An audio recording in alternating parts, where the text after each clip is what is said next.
The police have arrested a man for damaging a JUTC bus in Portmore, St. Catherine. But even with this development, the state-run bus company will have to fork out millions of dollars to repair several buses which have been vandalized during the summer. TVJ's Kalisha Williams reports. From vendors to vandals, the Jamaica Urban Transit Company, JUTC, has had its hands full since the start of the year.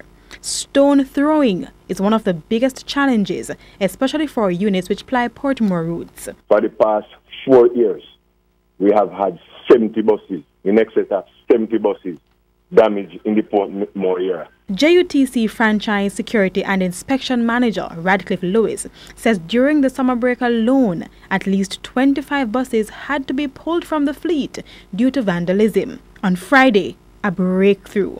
A 30-year-old man from Portmore, St. Catherine was nabbed by the police in connection with a stone-throwing incident.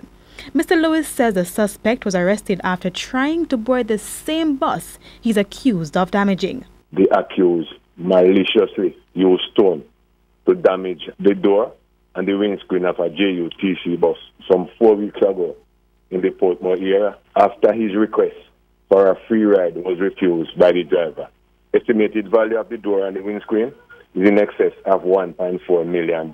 He pointed out that the repair bill has placed a heavy burden on the state-run bus company. And by extension, the taxpayers of this country to repair these buses and to import the glasses from England. And sometimes it takes between 6 to 8 months for these glasses to arrive. So what happens? In most instances, these buses have to be parked awaiting the glasses. Kalisha Williams, TVJ News.